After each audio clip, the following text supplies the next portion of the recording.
الذي علم بالقلم علم الإنسان ما لم يعلم.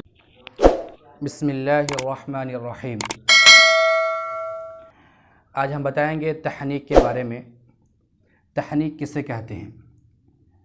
ہم یہ جانتے ہیں کہ آپ صلی اللہ علیہ وسلم کے جو صحابہ کرام تھے، صحابہ کرام رضی اللہ عنہم اجمعین کو جو آپ صلی اللہ علیہ وسلم سے جو والہانہ تعلق تھا، جو عقیدت تھی، اس کا ایک ظہور یہ بھی تھا کہ نومولود بچے کو صحابہ کرام آپ صلی اللہ علیہ وسلم کے پاس لے کر کے آتے تھے، اور لے کر آنے کے بعد آپ صلی اللہ علیہ وسلم ان کے لیے دعائے خیر کرتے، دعائے برکت کرتے، دعائے خیر و برکت کرتے، اور کھجور یا پھر ایسی ہی کوئی چیز چبا کر کے بچے کے تالو پر مل دیتے اور اپنا لعاب دہن بچے کے منہ میں ڈال دیتے.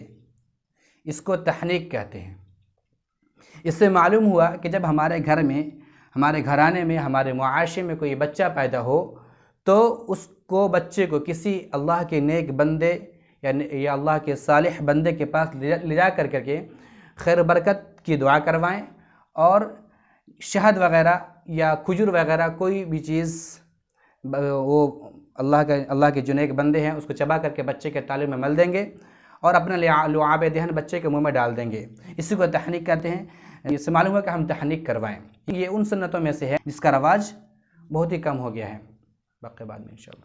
فاسألوا أهل الذكر إن كنتم لا تعلمون.